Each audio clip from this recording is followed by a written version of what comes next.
All right, Kiss Army, welcome to the KissFAQ podcast. Thank you for giving us your time today and letting us into your head. I hope we don't do any damage. We're just a bunch of Kiss fans and we talk Kiss. So come along for the ride, you've got nothing to lose.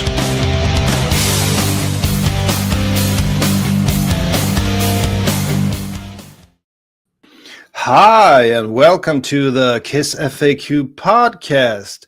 Today, it's the Three Musketeers. It's me, Daniel, and we have Ken, the voice of reason here. Hello. And our very special guest, the Scandinavian Kiss fan, Bernt. Welcome, Bernt. Thank you, Mr. and Mr. And I'm very happy to be here because, as you know, if you have been part of the KissFAQ podcast once, you will always like to come back. Everybody knows that. But you need to wait and wait and wait and wait. And then finally, when Kiss Online, after 45 years, discovered what this kid did back then, but he's not a kid anymore. Yeah, and what Bernt is referring to is the recent interview that Kiss Online did with him. Go and check that out. I don't know what it's called, but something about the Kiss Scandinavian fan in 1980, something like that. Yeah. Very good article, by the way. Yeah. And it's written by the best because Ken Sharp, Mr. Kiss book writer Ken Sharp did it, and it's brilliant. And I don't want to put... You can't say, Bernt, that he's the best. You know, Julian might hear this. Oh, I'm so sorry. But I know that Julian and Ken is making stuff together, which means that it will be the best of the best. Yeah, so we've been looking forward to that one for a while now. We haven't gotten a lot of details on that one, Ken, have we? On that Not book. A whole lot, but I'm hoping it'll be out this year, later this year. It's a bit secret. How do you say it? He's not telling it all. Secretive. Yeah, and you understand that he until it's released, he doesn't want to get a whole lot of information out there. But it's coming, and I think it'll be a great book, you know, about Ace Frehley. So as we can see, I think Julian has designed the show today. He's using yellow and blue. Ken, do you know why he's used yellow and blue for the KissFAQ logo there? Do you have any idea? Probably with the Swedish flag. Very good, Ken. It's a Swedish flag. Yeah. Blue for the sky and the sea, and yellow for the sun. Which yellow snow? Oh, okay. but nowadays, don't eat yellow snow. Yep. Don't eat yellow snow. No, you shouldn't. And you should listen to Cheech and Chong's advice not to eat the yellow snow. You're so right. Cheech and Chong. Yeah, and since we've been celebrating the anniversary of Unmasked this year, we wanted you guys to get the listeners to get a Scandinavian perspective from someone who actually was there in 1980 when Kiss toured. But Kiss this is didn't the wrong album. Yeah, that's the wrong album, but it's a good album anyhow. They didn't tour America. They only did the single show at the Palladium, and then they didn't tour America. So I guess, Ken, you didn't see them in 80, did you? No. They skipped the U.S. unfortunately. I was looking forward to it, but it never happened. No. So, but before we get the conversation going, we need to know a little bit more about Bernt. I don't know how much our listeners know about Bernt, but he's been on the show previously. But how and when did you discover Kiss, Bernt? Tell us about that. Okay. Let's put it in a dramatic way, because from people that knows me, knows that the dramatic way is the best way. It was back in 1975. Oh. There were slush outside. I hate slush. It's the worst thing ever. Mm-hmm.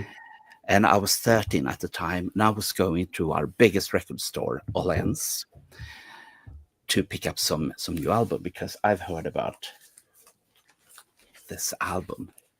Sweet. I was a big Sweet fan back then.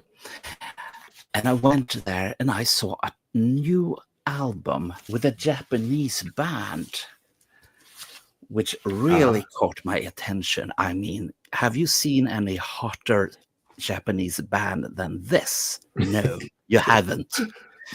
So, and back in those days, every album in Sweden, you were able to open them up and look inside, but not the American ones, as you know, since at least you can are living over there. So you couldn't open them up. So I didn't know what it was. But I was so sure that this was a Japanese band. And these pictures, I mean, yeah, absolutely. So my sweet album, it stayed in the store for another time. Oh, okay. And then I went home. 20 minutes on the subway, I was looking at this album all the time. And I was thinking, this is the best shit ever. So I came home. I put down the needle. I was listening to it. And it was amazing. It was such a good album. I mean, this feeling about when you really hit the spot. You really found a band. But I didn't know anything about them, for the exception that they were Japanese. Yeah. Which I found later they weren't. But nowadays, Kiss is Swedish, so I wasn't totally wrong. Since Kiss sold their brand to the Swedish pop house, which also own Cyndi Lauper and the brand of ABBA. So Kiss is a Swedish band. That's a great, Hotter Than Hell, that's a great first album to start. Fandom. And way back in 75, that's pretty cool. For me? Yeah. Yeah. And Ken, you got into Kiss in 77? 77. Yeah. I probably had the chance in 75 or 76 when, I told a story about my friend showing me the first Kiss album and I kind of blew it off, ignored it. And I thought, what is this? Well, he didn't play it. He did not play it. But he just played, he showed me the album cover and I was like, discarded it. I was like, what is that? No. Fortunately, you came around. I became a fan way later in 85, so I was 10 years after Bernt. So, but Bernt, what about Hotter Than Hell? Is it still your favorite album when it comes to Kiss? I had to think a second or two because I have such a bad memory. Because I remember a year later when Alive was released in September of 75. Oh, Lord. And back then, I mean, I didn't have any money. I was 13, almost going on 14. And I asked, my father said, what do you want for your for Christmas? And I said, Kiss Alive. And I got it. And it was the same enormous feeling, especially when it was stuff inside. I have never had an album that had stuff inside. And I was so blown away for that as well. But so it's a tie between those. But the songs and the guitar licks on Hotter Than Hell is still so good. And I remember two guys from this podcast that we borrowed to the Swedish Let Me Know podcast, and they were doing a special podcast about guitar licks. And it was so popular in Sweden, so they did it again on KissFAQ, not only once, but twice.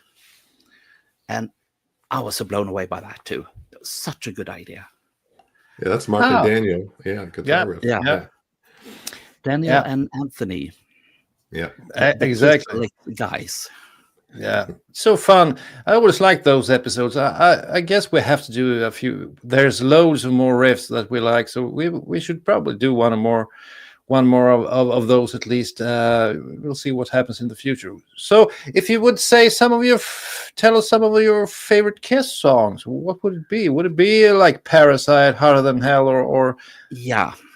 It will be that, and I will not say I Was Made for Loving You. I want to say that, but I do have some favorites from the album that we are mostly talking about, and its 45th year anniversary. Mm-hmm. That, of course, I mean, I like things that are different and strange. I mean, Parasite is strange, and Torpedo Girl is also really strange. Yeah. But it's so good. So I have several favorites on that album as well. But yes, to answer your question, I think if not all, but most of the songs on Hotter Than Hell is such an album and such good songs. And I remember that, I don't remember if you ever did this, but there was some other American podcast that did a special edition about the album that you put on, and you listen to it from the first song until the last song without lifting the needle. You will listen to all the songs. It may not be the best album, but it was such a good album that you don't fast forward or anything like that. No skipping. Yeah. Okay, so I would say that Hotter Than Hell is such an album. Yeah, seems like you're really into Hotter Than Hell. But let's talk a little bit about. So you became a fan in '75, and then you actually you were there at the advent of the Kiss Army Sweden. You were sort of the main man there. Can you tell us a little bit about how it started, how you got in contact with Kiss management, and so on? Yeah, and still. We have such a dramatic story here for you. The Swedes have heard this, but you guys haven't heard this. In the end of May 1976, Kiss came to Europe. The tour wasn't that successful everywhere, but in Stockholm, on the Tivoli Gardens, or Gröna Lund in Swedish, there were about 15 or 16,000 people totally smashed in. I mean, you couldn't get in another person. It was totally full. And I was there, and I was again so amazed, so blown away, even though, I mean, we didn't see very much of the stage show. But the thing is that since the early spring of '75, all the Kiss concerts has been played in my head, which means that they were terrific. And from every single picture that I found, it doesn't matter if it was a Swedish magazine or an American magazine, all those pictures made sense in my head. So I know that this was the hottest show on earth, no doubt about it. So that is basically what happened. And during that concert, I decided, I want to start a fan club for Kiss. I mean, could it be a better Kiss evangelist than that? No. Maybe not. So anyhow, what happens was that I tried to find out where they were staying. So I got to their hotel, which was the Sheraton. There were lots of kids outside. But I was, in Swedish, you call it, and maybe you can translate this word, Daniel, lillgammal. Yeah, it basically means that you're very young, but you act like you're an old person. Yeah. Oh, okay. Yeah. So I went through the reception desk as an old person. I went up to the reception desk and say, "Good evening. I would very much like to speak with anyone concerned with the American rock band Kiss, please." And I mean, I was 13, almost. I think I was 14 at the time. I mean, can you picture the reception guy with this kid coming in and asking in such a polite way? So they said, "Oh, there you are." Yeah, that's me. Back in the days. So what happens was that they said, "Okay, could you please wait a second, and I will connect you to somebody." And they called somebody, and it was their tour manager that came downstairs, and he said something like, "Yes, what can I do for you?" And I said, "I would like to start Kiss fan club in Sweden right now, this very minute. Could I possibly speak with someone from the band and make arrangements?" And he too was like, "This kid, I mean, please wait. I will go and talk with them." So he came back 10 minutes later, and he said that the guys was, in Swedish, Daniel, take this, opassande, which means, of course, that they were making out with girls. How would you translate opassande? Opassande. Well, you're putting me on the spot here, Bernt. I would say it's not very suitable to Yeah, say. in a nice way. Yeah, Because, yeah. but now I know what they did. Back then, I have no clue. Right. But anyhow, so he came down with 2 tour books, one that was signed and one that wasn't signed. Mhm. And he said something like, they think it's a very good idea. Please talk with them after the tour, which of course was O'Coin Management. So that's what I did. And they asked me to send some kind of idea what I had in mind, which of course they liked. And I started the Kiss Fan Service fan club in August of 1976. And if you have the Gene Simmons made a book about Kiss fancies. I don't remember Oh, when yes. it was. Yeah. And in that one, you can find the early issues of Kiss Fan Service magazine. And I mean, it was a fancy. And it looked like any other fancies at the time. But when it comes to Sweden and to Kiss, it was the first. The first issues wasn't that great, but they got better and better. So that's how it started. And then my relationship with the O'Coin Management bought well. And of course, the Swedish record company was very good. So I finally said, I would like to have some kind of confirmation from you that I am an official Kiss fan club. And back then, they didn't have any official Kiss fan clubs. They only had the Kiss Army. That's the only thing they had. And I mean, the Kiss Army was them. So they didn't need to write any stuff through themselves. But since I'm such a person that usually gets my way in a nice way, I finally got a telegram in 1979 from O'Coin Management. And that when I changed the name for the fan club to Kiss Army Sweden. And it just got better and better. And that I can talk about for hours and hours and hours. No problems whatsoever. Yeah, so you were the head of the Kiss Army Sweden there, and then you got the news that Kiss was going to go to Sweden. They didn't play America, much to Ken's disappointment. Yeah. But just briefly, Ken, did you think that Kiss would tour America? Of course you thought that, or was it a surprise they didn't tour? Or had you understood that they were so, out of love, so to speak, after the Elder, that there wouldn't be a tour? Well, after, you mean Unmasked, right? I so hope yeah. Sorry, I thought they would tour. They toured off. They toured the U.S. for every album, and this is the first. It was the first album they didn't tour for. So yeah, I was expecting it. I kept looking for any ads saying, tickets are on sale for Kiss and that sort of thing in 1980, and it just never happened. Unfortunately. Yeah. And the thing is that back then we only knew what the management was telling, and I had contact with them every once in a while, and they always said, well, Kiss is coming. And this was in the end of 79. They said that Kiss were coming. And they even had dates for Europe. But something happened. Today we know what happened. But back then they said, well, they're recording a new album, and the album takes longer to record than they expected. But such a lie. We know what happened today. And so finally, when I spoke with them, this was, I think it was in the beginning of June or something like that. One of the ladies at, I think it was O'Coin, said something about, now Bernt, now we got the news. They will get a new drummer. His name is Paul Caravallo. And I went, what?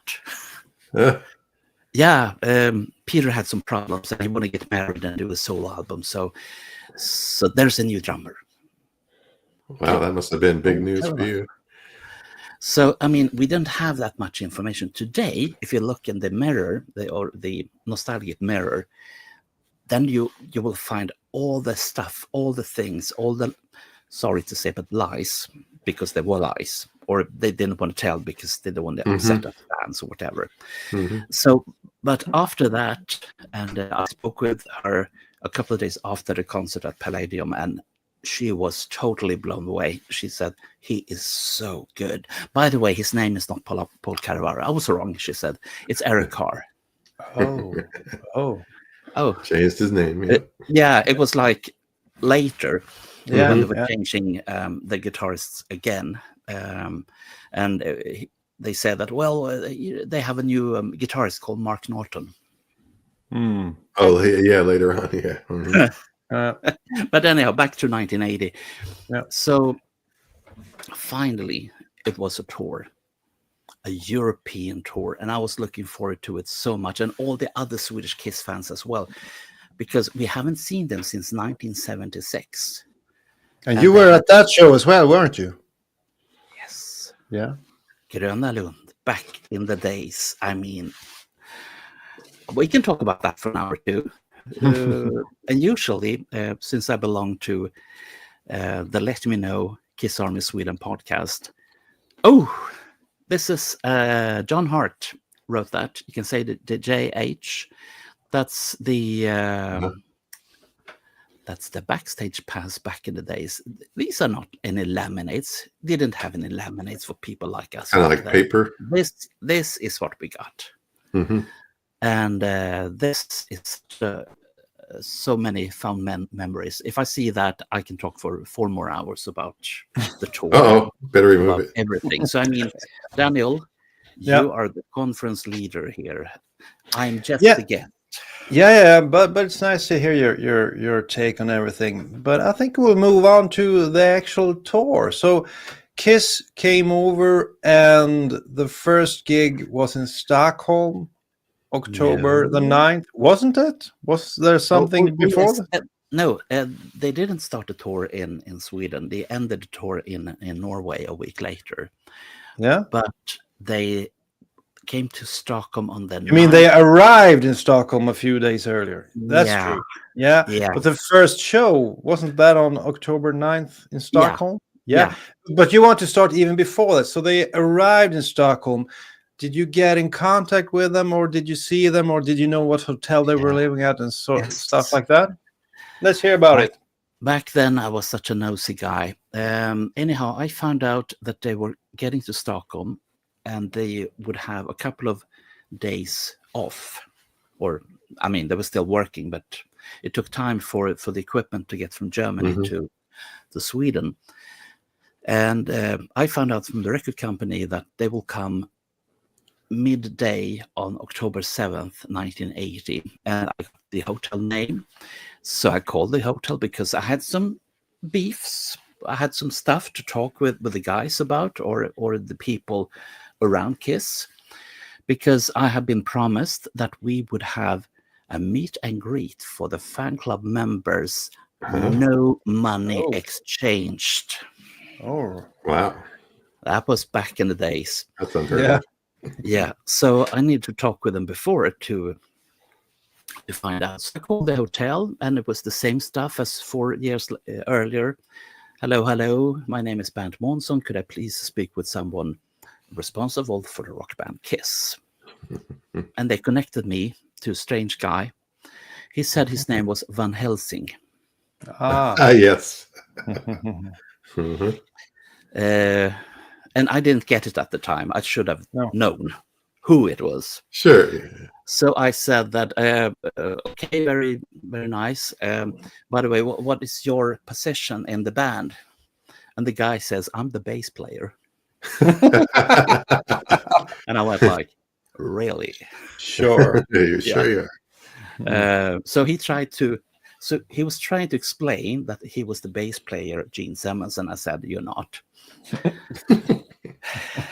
And I said that you couldn't be, because Gene Simmons wouldn't pick up the phone and talk with a fan club president like that. Oh yes, he said, I would. So I was asking him interesting questions that only he could reply on, like, what's his mother's name? Could he speak something in Yiddish? And some other stuff. And finally, what the fuck? It probably was Gene Simmons. So we talked about the ideas about the meet and greet, and he said, sounds lovely. How many would you like to have to the concert? And I said, how many can I bring? And he went like, A few. And I replied, how about all? And he said, how many members do you have? Well, about 700-800. No, it's not a good idea. No, it's not. So we decided about 10 people for the concerts in Stockholm, Gothenburg, and Copenhagen, and maybe Finland. So, but Bernt, a quick question: Did you have like 700-800 members in the Swedish Kiss Army in 1980? That's a lot. That's a lot. Pretty darn good. It was a popular fan club, and Kiss was very, very popular back then. Still, I mean, Kiss is still very popular, but people have changed. I mean, I know the guys that run the Kiss Army Sweden right now, and I mean, their fan club magazine, the Destroyer magazine, it's like a professional magazine. It's such a good one. Yeah, bring it on. Yes. That's the one. For the English version of that one soon. I think that you could learn Swedish. It's not hard. I probably It's not hard at all. Oh, yes, here it is. But if you look at it, it's a really professionally designed. It's in full. Yes. It's in full color. Yeah, nice. Yeah, I mean, yes. I mean, back in those days, back in 1980, I could only dream about print. Nice. Dalhalla. The only thing you will hear me say is yes. It's like a famous Hollywood movie from back in the days. Yes. And I know. so back in 1980, I wanted to have a full color magazine, but it cost so much money, so it was couldn't do that. But the thing is that the interest for being a member in a fan club today, it's not the same as back in the 70s and back in the 80s, because today you have internet. Internet is like kind of a fan club, and that's why you had the Kiss Online, etc. But still, it has to do with you need to have contact with people, real people like us. I mean, that's why we have this conversation today. That's because, I mean, KissFAQ is not the fan club of Kiss, but it's like a fan club because it's like a club where you meet and you talk. And usually you are 4 or 5 guys at your place, and then we are a couple of thousand people that sits in the virtual room listening to all the fun stuff that you tell. I mean, so it's nothing new under the sun. It's just that the way is changed somehow. Oh, poor guy. He'll be back. Yeah. Sometimes he hits the wrong bottom. So Ken is out of play for the time being, but he'll be back. Yeah, I've learned. Let's continue that great story about it. Yeah. No. But I can say like this, that the fan club magazine that you showed right now, that is, hey again, Wrong bottom, Ken. Welcome back to your show. Sorry about that. Yeah, that happens. No, what I wanted to say was that the fan club magazine that Daniel was showing us and making me go nuts. It's made. Oh no! Don't show it! Don't show it! That's Bernt. Yeah. So what we did about 4 or 5 years ago. I was asked to do stuff for Kiss again, and I did. And back in 1980, I had something called, in Swedish, Söndagstelefonssvararen, which is, of course, the Sunday phone in. That was an answering machine. It was 5 minutes long, and it was every Sunday with all the latest and best Kiss news. And it was so much news. And people were calling that answering machine to get the latest news. So for 4 years ago, or maybe it was 5, I did a new version of that on YouTube instead. And about 3 years ago, I became friends with Marko Ruvinen. Marko Ruvinen is the art director of the Destroyer magazine. And we met at at the release party for something called Car Jam, which is a project for raising money for things that Eric Carr would like them to raise money for. That's a good point, Bernt. Let's just see if Ken, do you know anything about Car Jam and what that is? Have you ever heard about Car Jam as a project? Yeah, I've heard of Car Jam. I know it was a charitable thing, but And they're still around. Other than that, never. Yeah, no. They actually released sort of a pretty good EP that I know Bernt likes a whole lot. Oh yes. Yeah. So nice. So anyhow, we met at the release party, and since they weren't playing at the release party, which I today is very happy for, back then I wasn't, but that made it possible for me and Marco to meet and become friends. And after that, we decided that we should do a podcast together called Let Me Know.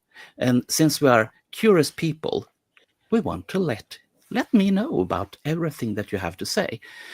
And we looked at your podcast, we looked at several other podcasts, and we wanted to do the best of the best of the best. And Marco is such a good art director, so he could translate the Destroyer thing, that the Destroyer magazine, into something podcast or vlogcast act. And we have seen so much good stuff about that. And we have had not the members of Kiss in it. I would love to do that. I would die for that. Oh, sure. Gene, listen to me now. Van Helsing? We will eat cookies together. You promised me that in Brussels Cookies in and 1983. Yeah. But anyhow, so we have made I think it's almost 200 episodes of that. You are at 585, but we're getting there because we're releasing one episode every week. Yep. And so are you too. Yeah. Sorry. Get back to the story, Daniel. I mean, I just have to say, Ken, we need to think of something for the 600 episode. We're almost there, Ken. We have to come up with something. We got a ways. Yeah. Yep. Julian will. Who knows what we'll do? Yeah, we'll come up with something. Well, Ben, so you're talking about Kiss coming to Stockholm, you getting in contact with Gene. You did the meeting, right? And did anything more happen before the first show? Anything else you'd like to add that yes, happened? Of course it did. Okay, so let's hear it. Let's hear it. The people that have read the story in Kiss Online, oh yes. I'm there too. Okay, so this is the concert in Stockholm. And Ben, are you in that? Are you in that picture? Are you that guy in the bottom right corner? Yeah, bottom right. Is that you? Yeah. Okay. Yeah, and to the bottom left is today a quite well-known Swedish rock journalist called Anders Tegner. So I think that the guys and the in the makeup, the longer guys in the makeup, I think that they're quite famous as well today. Yeah, they might be, as far as I know. No, but anyhow, so what happened was that there were 7 people that was winning a contest. They were basically doing portraits or making some kind of art for Kiss. Okay. And in Stockholm, there were 7 people that won that contest, and these are the people. And some of them I know today, and some of them I don't. And I have been thinking about doing a podcast with these 7 people to see, are you still alive? How was it back then? But yeah, cool. Follow up. But I remember that back in the days, the thing was that several of the parents of these young people said, because they thought that Kiss was troublemakers. The only thing that Kiss was doing was violence and sex and blood. Dangerous, Yeah. It was like, if you go to 1984 and you're listening about Wasp and what they were doing, it was the same. But so I don't know if several- Ken, we have to say to Ken, I don't know if you're familiar with this, but there's a classic interview with Wasp on Swedish television. Back in the day, we only had 2 channels, and on prime time there was an interview with about Wasp with that guy that Bernt mentioned, Anders Tegner, the rock journalist. Okay. And it's such a classic interview where they try to, down talk Wasp as being we are Satan's peoples and all of that. It's such a classic interview over here in Sweden. Probably the most classic rock interview ever, I would say, on television. Wow. Wouldn't you agree, Bernt? Yeah, absolutely. Yeah, And but the only thing they did was increase the popularity of Wasp. But they didn't understand that. So that was it helped thing. Wasp. yeah, but back in 1980, anyhow. So Kiss was the hottest act, and parents was afraid of Kiss.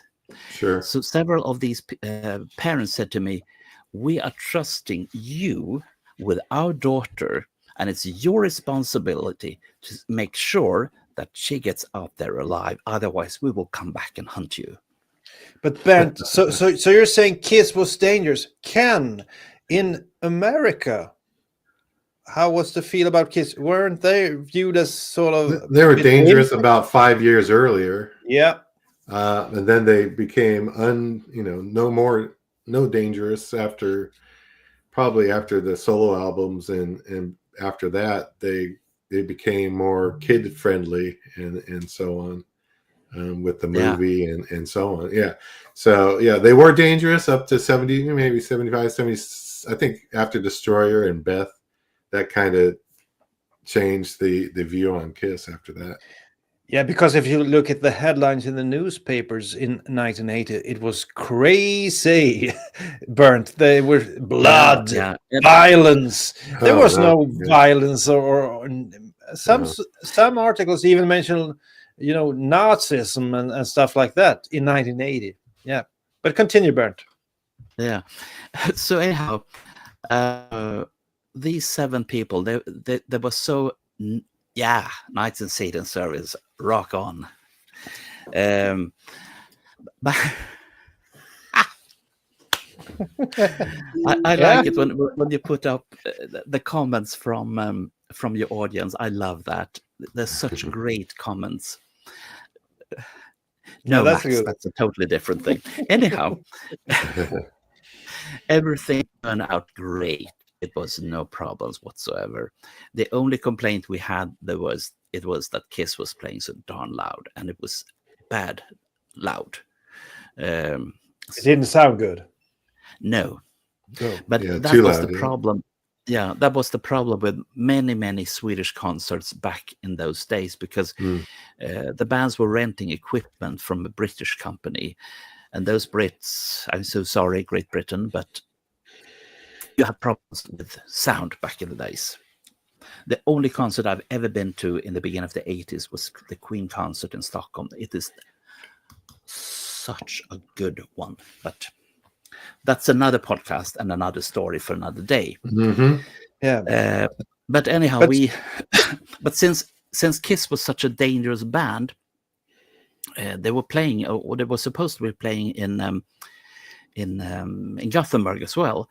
But in Gothenburg, the politicians there said Kiss cannot stay on a hotel in Gothenburg. No way, Jose. And it wasn't Kiss' fault. It was a German lady called Nina Hagen. Nina Hagen was smoking pot on the stage in her concert in Stockholm, not in Gothenburg. Oh my God. So the politicians in Gothenburg was very afraid. So they placed Kiss at Ramada Inn, long outside Gothenburg. And you know that Ramada Inn is not like downtown luxury hotels. No, Ramada Inn, yeah. So that's where they put both Kiss and Iron Maiden. Iron Maiden, that was a support act back in 1980. They were very happy to stay at a hotel because they were such a new band, and they were amazed about the popularity of them, because they were that year really breaking big. And today, I mean, it's a fight between Iron Maiden and Kiss being the biggest hard rock band in the world. So wow. But Kiss has stopped touring, so Iron Maiden has lots of things. Continued, yeah. Yeah, but the thing that happened in Gothenburg wasn't exactly the concert. I mean, we had some people that met Kiss and was happy about that. But the most important thing happened the day after, because we were taking an airplane from Gothenburg to, and bring out your maps, kids, because you're going to enjoy this. So we took the plane with Scandinavian airline systems from Gothenburg to Copenhagen. I mean, that takes 25 minutes. It's totally nuts to do that, but we thought it was a good idea. And someone had booked Kiss on the same flight as us. So we were not sad at all. And especially when the plane was delayed. Oh. Yes. That's So good. it was like us, it was me, it was Anders, it was Heikki. Heikki met Eric. By the way, do you by any chance have we have to go back in time. Daniel, have you by any chance a picture from something called Berlinge Byfest that I sent you? Is that something you can show? Ken is the tech guy today. I think it's the one where they're having like a dinner at the table in full. Yeah. They have a cake party. Do you think you can bring up that? I will bring up that image here. We need to talk about that. We can't miss that one. Yeah, that's true. That's true. Here we go. Oh, yes, there it is. Yeah. This is from a TV show called Berlinge Byfest. It's a Swedish TV show that was from back in the early 80s. And Kiss was brought to the home of the interviewer that is on the right. Her name is Helene Benno. So this is her parents' dining table and her parents' apartment in the posh side of Stockholm. Kiss had no clue. They thought it was a studio. Okay. So what happens after that, they were nice here.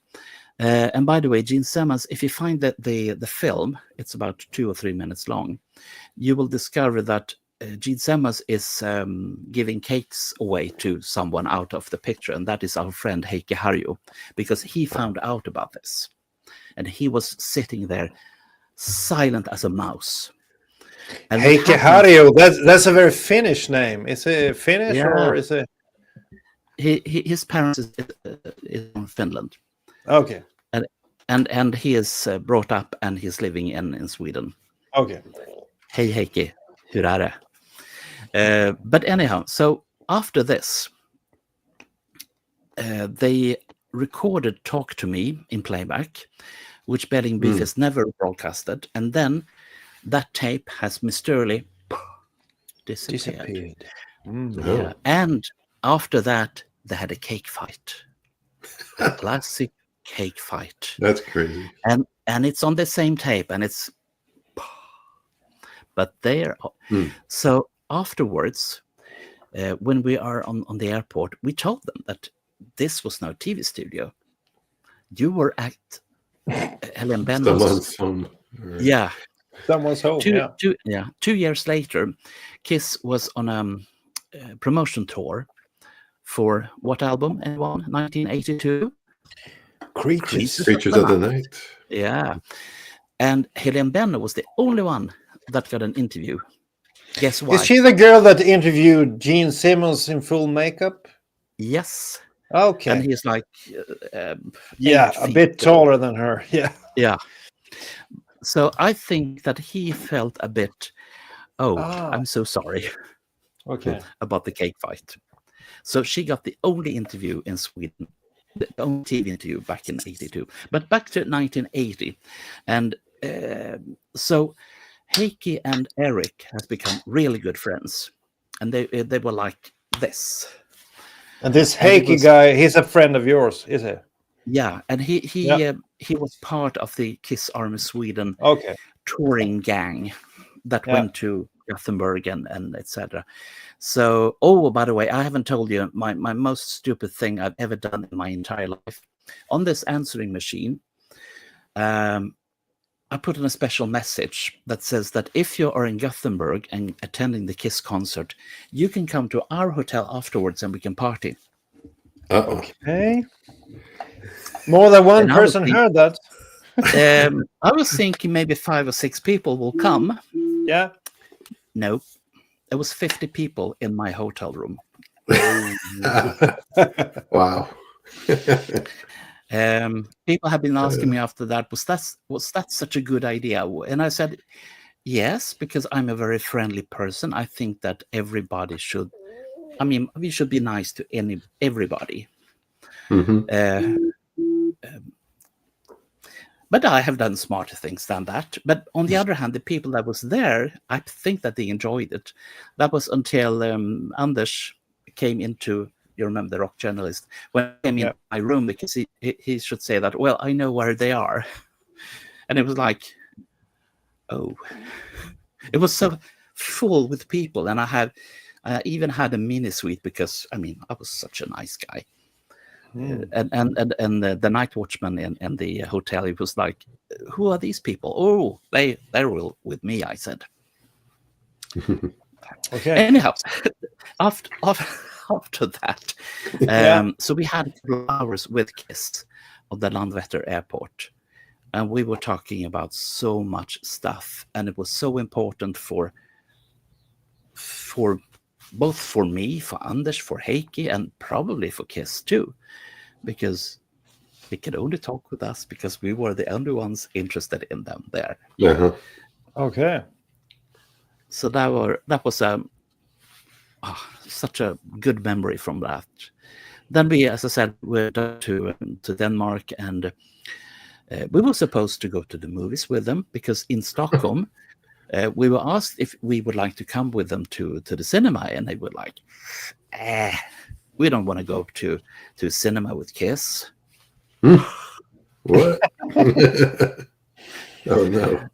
So anyhow, so they asked us in Copenhagen, would you like to come with us to the movies? And then we said, yeah. And one of our guys, which I'm going to name, just naughty, Mr. Jack Tesler, said, leave the kids, leave the guys alone. They need to decompress, to do their things. Yeah. You can't come with them to the cinema. And we were like, oh. So we went home. And then we went to 2 days later. We went to Drammen, which is a town just outside Oslo in Norway.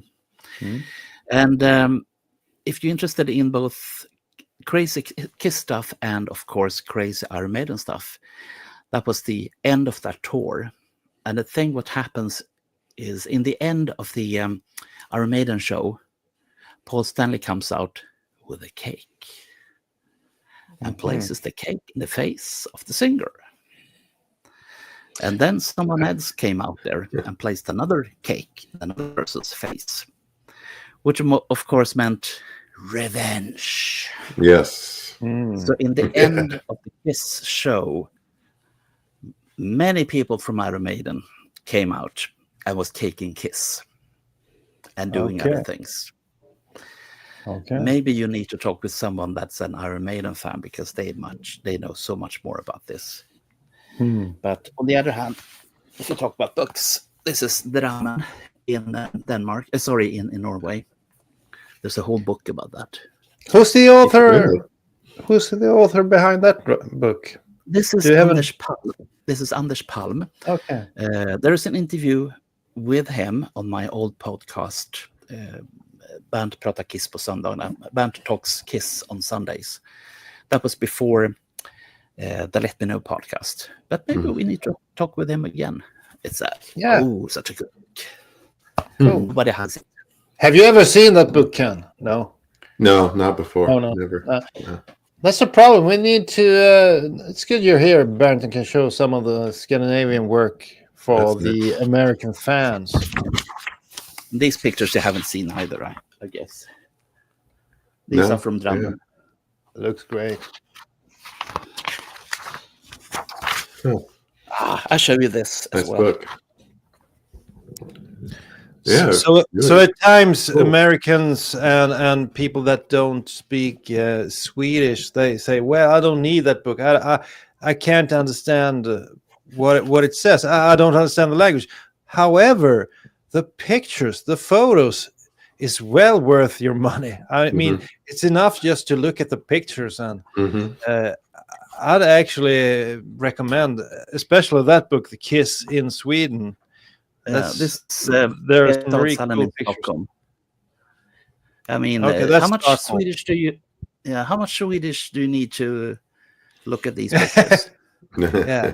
Much. So the Really much. visuals in these books are amazing and phenomenal. So if I was an American Kiss fan, I'd surely get these because they look awesome. And then if you're more interested, you can always find ways to translate, what it says. But on the other hand, I think we could publish more in English from Sweden. And I'm hoping that the Destroyer magazine will follow through on their promise that they will release the next issue in English. I haven't heard anything about that. I will probably be beaten up for telling this, but I don't have any NDA or anything like that. From what I can understand, the next Destroyer magazine will be in English. Yeah, I've heard that too. Yay. So that it's all about postage and how you do that. But the dream scenario is that it becomes, like a magazine for every Kiss fan around the world. Yeah, worldwide. That'd be great. That would be really cool. And then you could have people from America, Canada, and so on writing articles, and it would, could be cool. Think about the collaboration you can do if it is in English. I mean, because I remember, at least from the beginning of the 80s, I'm so sorry to say, but I lost the contact with all the Americans that I had a contact with. The only one that I still have contact with is Gilda Caserta. Hello, Gilda. But I've lost contact with so many. But please get in contact. I mean, you can find me on socials. You can find me on Facebook, Instagram. Well, yes.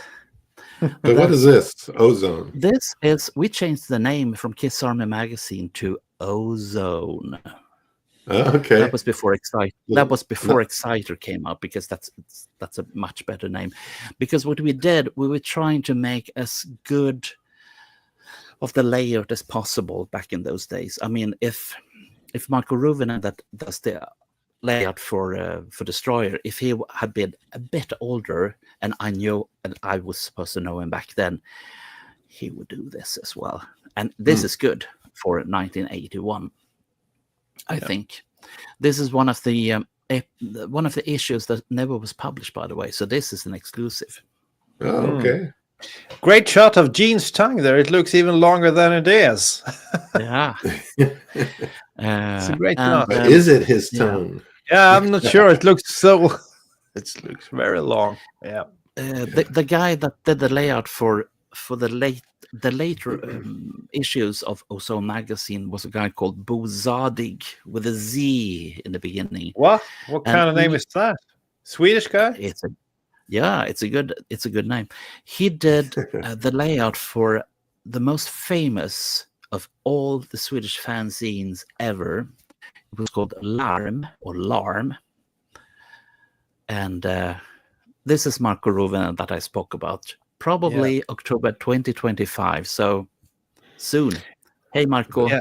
And Bernt, when I mentioned this on the KissFAQ podcast a few months back, I got a lot of, people that I'm Facebook friends with getting in contact with me. How do I get the new magazine? How do I get? So I'm pretty sure a lot of, and Ken was one of them that wanted to get the English version of this fanzine. So I'm really hoping it will do well, but we'll order. They need to get some information out on how to get it and so on, but I'm sure they will. Yeah.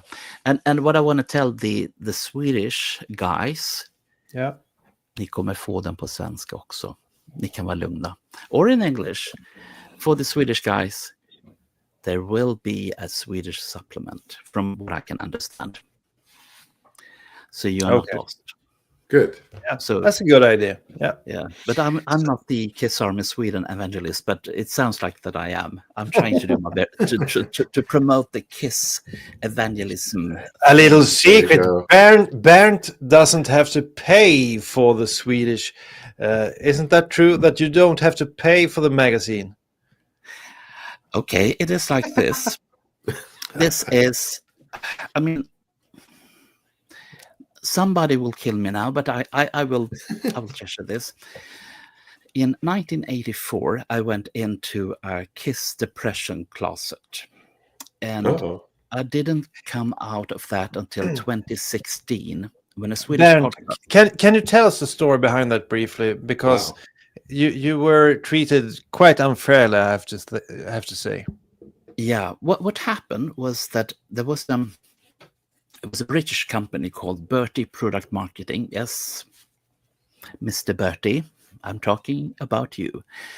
They claimed that they had the rights for Kiss, for Blondie, for Status Quo, and for Iron Maiden in Europe. So first they said that I would waive my rights for the fan club, which I was stupid enough to do. I was 18 at the time, 19. And then when I tried to do the best, because people were complaining about that. So, and they said, we want a Swedish fan club. So I rebooted the Kiss Army Sweden under another name called Kiss Fan Center. But anyhow, what happened was that they sued me, and I wasn't guilty or anything like that, but it was bad to be in a Swedish court when you are 18 or 19. Try to say, well, I did the right thing. And I have spoken with both people that's involved in the early Status Quo fan club in Sweden, and the same with the Blondie fan club and the Iron Maiden fan club. So I know I wasn't alone. But back then I thought I was alone. So I came into a great Kiss depression, and I closed myself in a closet, and I sold all my Kiss stuff. Almost. I still have some left because I had to buy it again after 2016. Right. So in 2016, a Swedish podcast called Destroyer Alive asked me if I wanted to talk about Kiss stuff from the past, and I said, no way, Jose, and I don't remember anything, which was a lie. But what happened was that they were nagging, and especially one guy called Alexander Johansson, which is a very famous guy. For one thing, he has something called Kiss Exhibition. He has so much Kiss stuff that he how do you bend that word? Exhibit in exhibit. Yes. Very so good. Go and watch him. Anyhow, so he said to me, "But you are wrong. People don't hate you." Oh yes, I said, they're going to beat the living daylights out of me. Then the same fall, it was a Kiss conference in Trollhättan Rock City. Which, by the way, you have to tell the audience that something is happening there as well in a few months. Yes, I will tell that one time at the one thing at a time. Yeah. So what happened was that I was sitting in a conference hall together with two other ex-Kiss Army presidents, and the one that is the president since such a long time, and that is Niklas Olsson. Great guy, although these were great. But what happened was that I was apologizing to all the fans that was in this conference room. I think it was about 300 people of them. And I was saying, I'm so sorry that I treated you bad back in the 80s. And everybody went, what the fuck? What is he talking about? He didn't do anything wrong. So I had been in a Kiss depression closet from 1984-85 until 2016. I mean, so fucking nuts. So I was thinking after that, I will try to pay my dues. So that's why Kiss on Sundays, the podcast. That's why I'm part of the Let Me Know podcast. And that's why I still try to do I'm trying to pay my dues as much as possible. And then, of course, there's the very, very, very long article on the Kiss Online thing that I'm very proud of it. And mostly I'm proud of it because I get to collaborate. I get to work collaborate. With Ken. I get to work with Ken Sharp. And Ken Sharp for me is the guy that made those. I'm so sorry, Julian. Made all these terrific books in Sweden about Kiss. So, if you're listening, Ken, I love you. You should know that by now. So, so I'm so grateful for everything that has happened to me since 2016, and I'm so grateful for people accepting me as part of their Kiss fan thing. As you can hear, I mean, English is not my native language, but I'm trying to do my best. You're doing very well, Bernt. You're doing very well. You're great at this. But I would like to add one more thing. I mean, Trollhättan, we have to talk about that a little bit. What's Trollhättan Rock City? Okay, Trollhättan Rock City is a way to meet your Kiss friends. And it doesn't matter if you're from Sweden, Denmark, or America, or Canada, or wherever. Trollhättan is a city in Sweden, just so you know. Yes. You listen. Just like Detroit Rock City. I mean, it's a play with words. Trollhättan Rock City, Detroit Rock City, you get it. And the city of Trollhättan, you can Google it. Do you think? Yeah, Google it. Trollhättan, Trollhättan.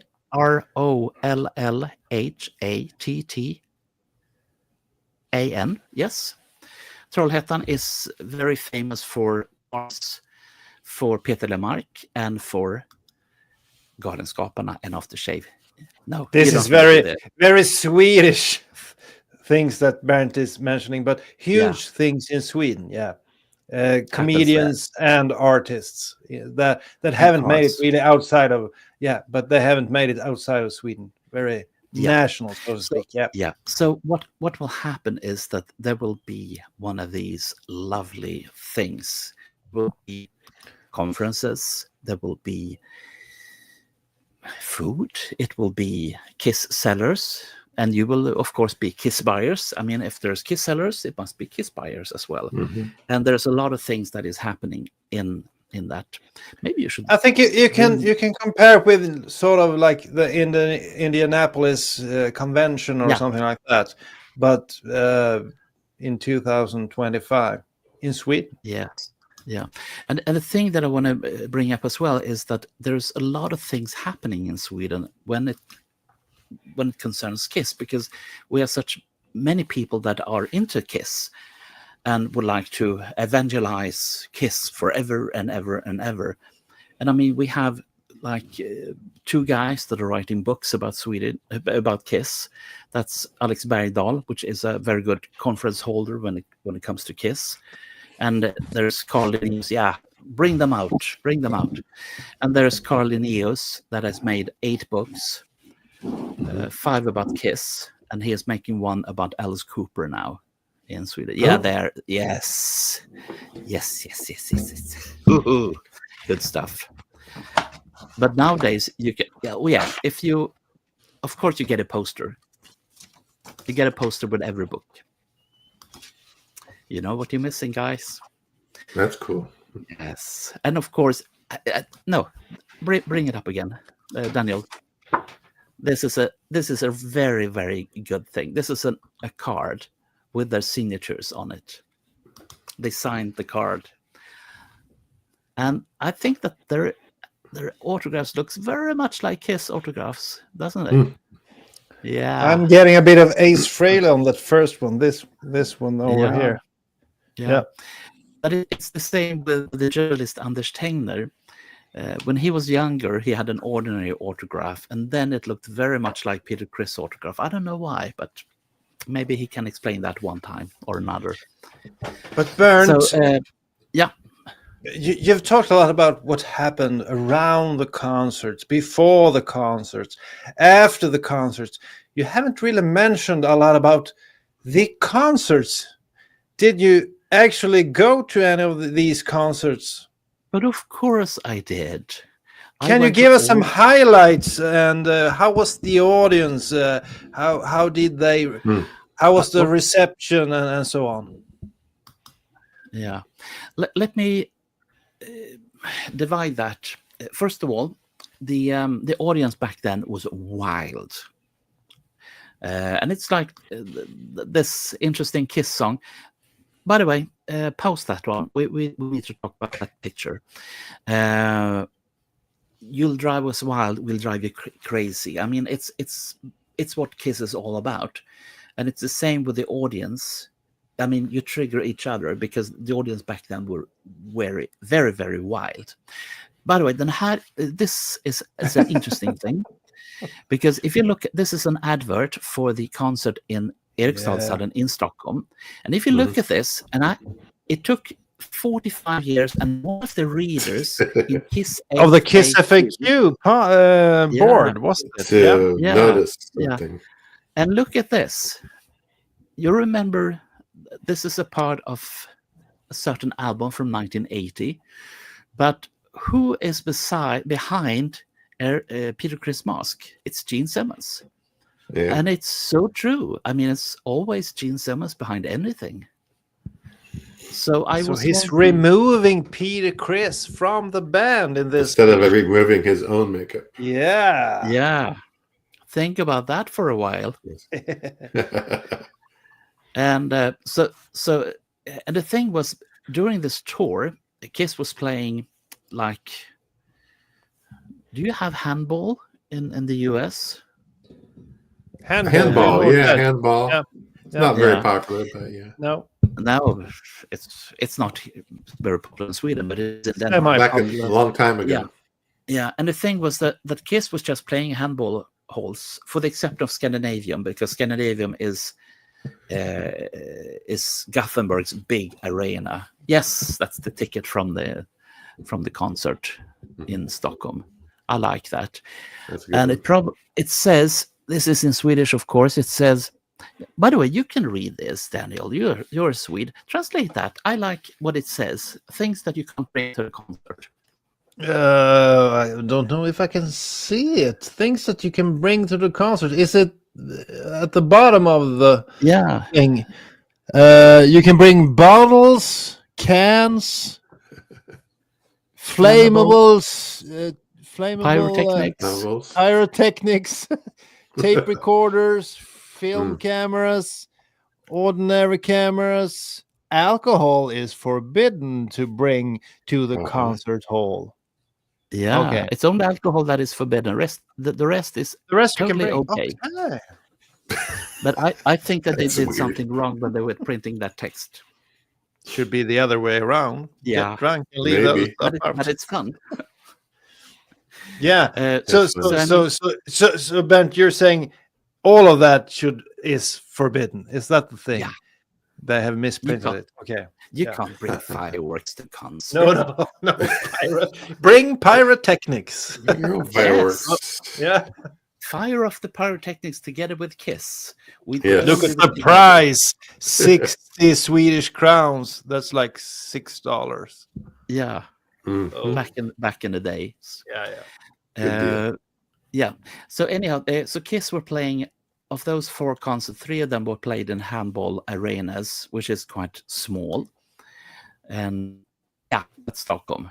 This is a picture taken by a guy called Peder Andersson, which was a very, very, very young freelance photographer at the time. And he was asked by the Polygram company that was taking care of Casablanca in Sweden to follow Kiss during the Stockholm days. So he made an exhibition with all his Kiss photos in Sandviken and some other bands as well, because he has taken photos of so many bands in the beginning of the 80s, including Kiss promotional tour in Sweden 1982. They didn't play. They just were doing stuff for Creatures of the Night. So this is one of the few very good pictures from Stockholm, because back in these days, I mean, you had Instamatic cameras, Yes. with the X-Cube flash, the good stuff. And even the photographers, I mean, back then they liked to take pictures in black and white. But Peter was quite young and adventurous, so he was taking pictures in color instead. There are other pictures of Peter's that you can find if you're Googling his name, but this is one of the good ones. And he took the picture, by the way, from the greet session earlier. Oh, that. There's a similar picture in, and this is strange. Oh, yes, I like this. This is the ticket from Scandinavian in Gothenburg. Looks a bit different. And then we have a whole bunch of newspaper cuttings from Sweden. And my favorite one is the one in the middle. Skulle vi vara farliga? Which of course is, should we be dangerous? Question mark. And then we have Kiss, Sex, Violence, and Wooing. Jubel, that's Wooing by Daniel. I like the one in the bottom right corner. Kiss, better than their reputation. That's a good one. That's Down to the right. Yeah. So and there were so many newspaper cuttings from those days. But the thing was that back in the days, you didn't cut them out and save them the way that you might do today. Yeah. But one guy called Emil, which is a friend of that is the Let Me Know podcast, he is such a lovely guy because he collects everything. And then, of course, Is you that have Örnemark, Emil Örnemark or something yes, like that? that's Emil Örnemark. Hey, Okay. Emil. And then, of course, he has a friend called Johan, the authors. Johan of this. Fuck. Johan Falk. No. Okay. You have told me not to say profanity on your podcast. Yeah, I can say fuck you if you want to. They're a no, bit what I wanted touched to with that say in was- America, you know. Yeah, but this is one of my pictures from Copenhagen. Oh, And since I that's a don't good believe in picture. flashlight, yeah, but I don't believe in using flashes because people get upset if you have a flashlight in their face. So this is taken without a flashlight in a couple of minutes before the concert in Copenhagen in 1980. Yes, box indeed. Wow, I like that's a great picture. Yeah, it's a bit dark, but I mean, It's kind of a it's cool an color. it's an oldie Yeah, and I a like goodie. So, but the thing was that yes, that's Copenhagen too. It's not clear, but it's fuzzy, but it's lovely. I mean, have you seen such Yes. a lovely picture Yeah. with that tongue everywhere? Everywhere is the tongue. Oh yeah. So, But, my friend Marco, he says, please, Bernt, give up trying to take those very, very extreme close-ups. And I said, but I like it. You're the only one, he says. You're the only one that's extreme close-ups. But I mean, I don't didn't think Kiss that's true. made a I don't think DVD called that? Okay, Oh yeah, extreme close-ups. those were the pictures that Kiss wanted to murder a journalist for. The without makeup pictures. Yeah. Did you see these in America, Ken? These pictures, because they're. I very- did not see these pictures. good. No, You didn't? no, just the Cream magazine pictures. Yeah. So yeah, I'd never seen this But one. these, the photographer took these pictures. I've heard the story. It's such a fantastic story.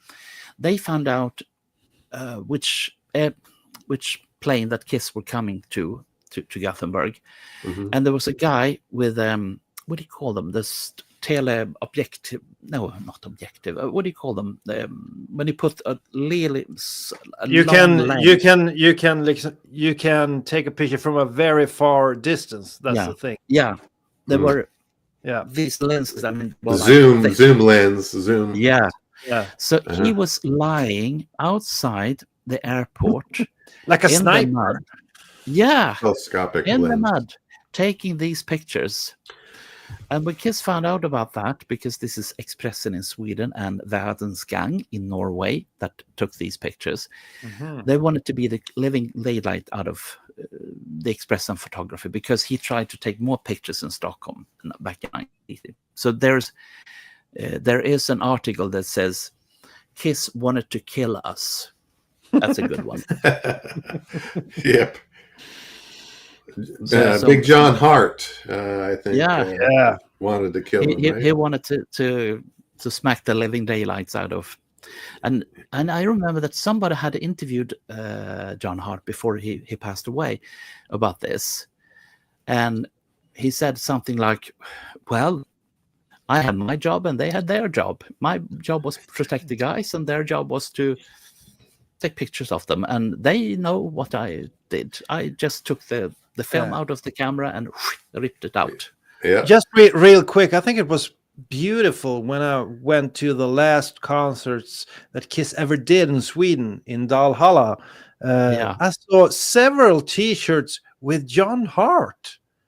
Protecting the Stars since 1970 something, and there was a big picture of John Hart. I thought that was kind of a tip of the hat to John Hart. I think that was pretty cool to see.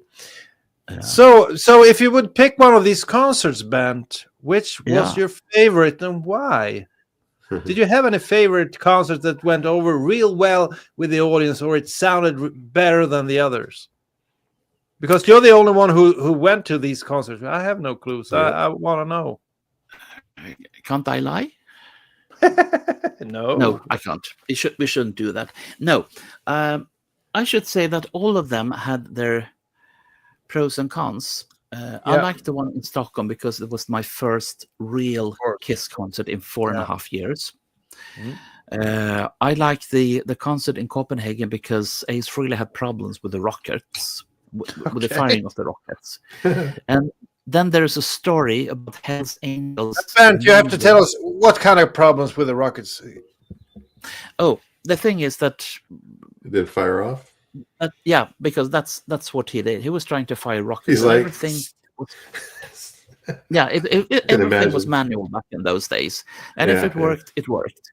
But what he did, instead of firing off the rockets because they couldn't, he was pointing like rockets. That's funny. So that we know this is a rocket and that is a rocket. And imagine the rocket. Imagine. And then there were members in the audience from Hell's Angels. They were on the fourth row. Hell's yes, Angels were there. This is not a well-known fact, but they wanted to see the concert, and people that was standing before them to just remove them. And nobody wanted to stand before them. That's like after the Altamont issue back in. And then, of course, I liked the concert in Drammen outside Oslo because of the fun things that happened in the end with the caking and everything. So much for that. Do you get any comments, by the way? I remember that you had so many comments from listeners and viewers of your podcast. We do, but it's more. They're more listening today. I think they're so captivated by your stories, Bernt. So they are forgetting to make comments. Yeah, we'll get them afterwards as well.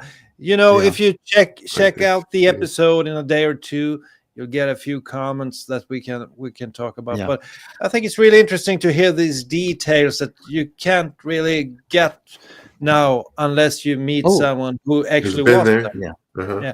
But I have one question that I always wonder about before you continue, Bernt. Yeah. I heard some rumors about Bill O'Coin during this tour. Any truth to those rumors? I mean, if you don't want to comment on these, I understand. Have no problems. But I've heard some rumors that there was something involving, underage. I will tell you, but all the people that are afraid of interesting stuff should go away for a moment or two. Okay.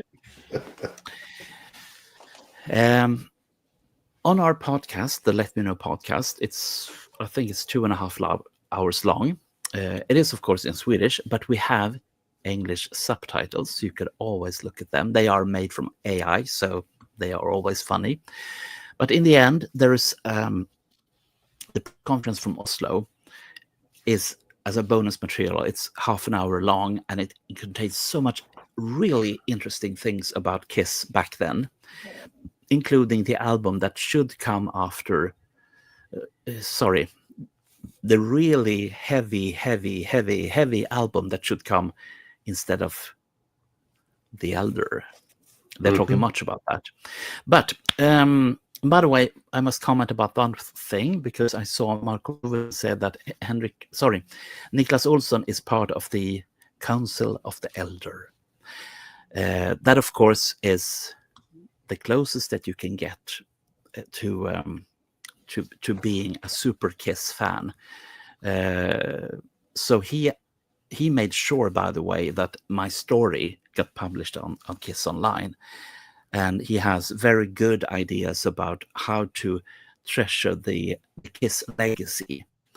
And there are some other people. I think that Julian interviewed 2 guys from what we in Sweden call Council of the Elder. I think it's a better name than Kiss Superfans. So Niklas is the boss of Kiss Army Sweden for such a long time now. But anyhow, back to 1980 and the afternoon in Oslo. The press conference has ended. All the journalists has gone away. And I see one kid, that's 13 years old, all by himself in the lobby of the hotel. And he speaks Swedish, which isn't, of course, uncommon if you're in Norway. So I said, hi, I'm Bernt from the Kiss Army Sweden fan club. Who are you? And he told me his name. And now comes the real controversial part. So I was asking, what are you doing here? Oh, I'm with the band, he says. Okay, I said. Yeah, I met them in Stockholm.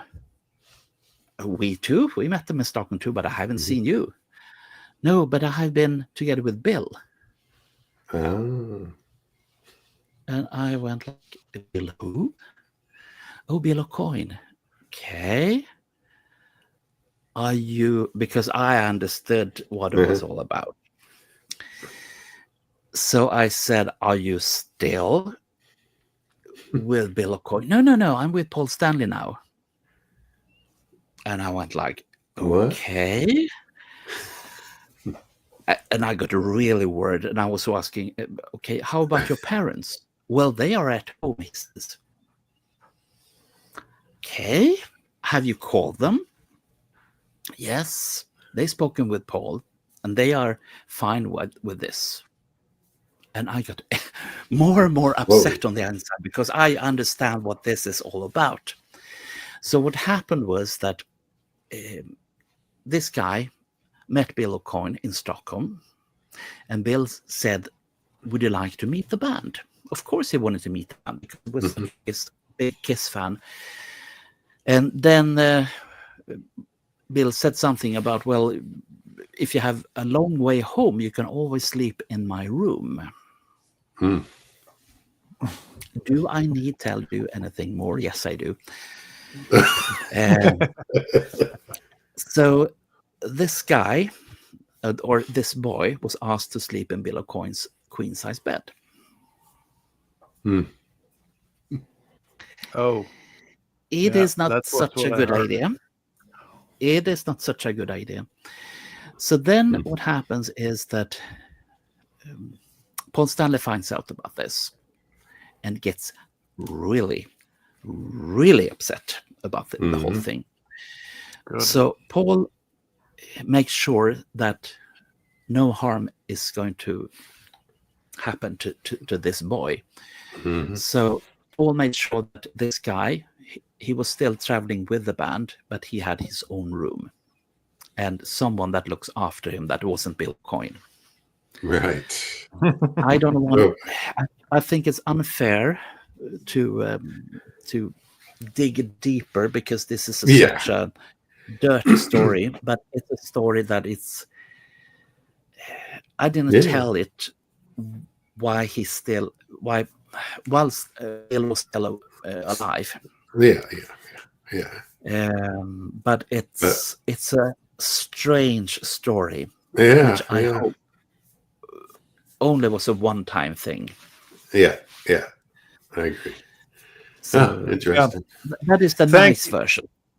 Okay, thank you for sharing that, Bernt. I think that's but aren't your ears burnt? Aren't your eyes burnt?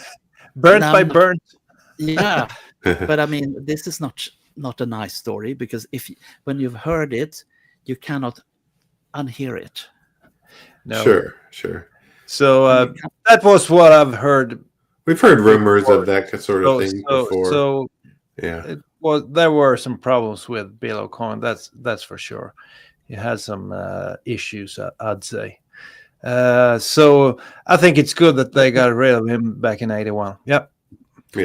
But what I wanted to say, one very important thing that has to do with my way of thinking and seeing people, and that is that as long as you're grown up, you're allowed to do whatever you want as long as you don't hurt anybody.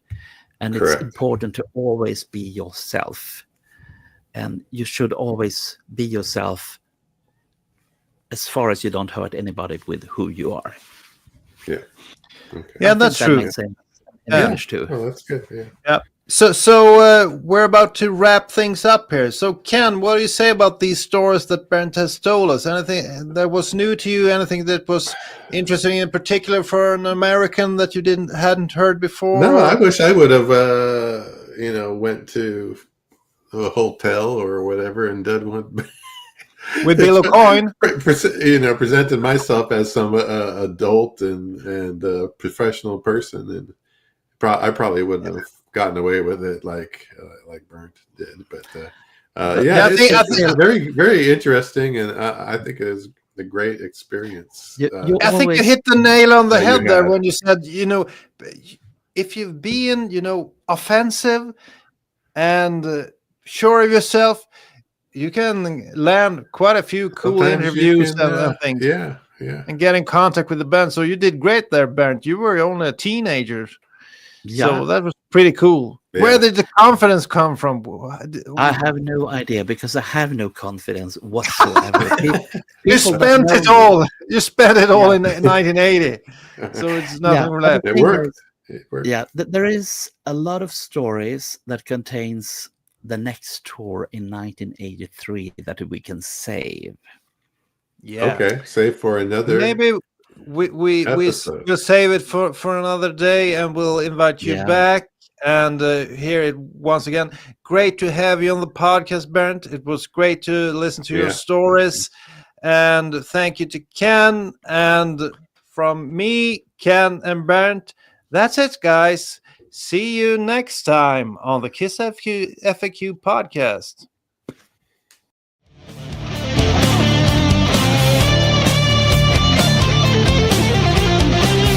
Thank you for spending time listening to the KissFAQ podcast today. All sales are final. There are no refunds. If you'd like, look us up on Facebook or come over to the message board and discuss the topics we've broadcast today. Don't forget to hit subscribe wherever you've listened to this show, and a like would very much be appreciated. We hope you'll join us again, but until then, remember, life's a radio. Turn it up to 10.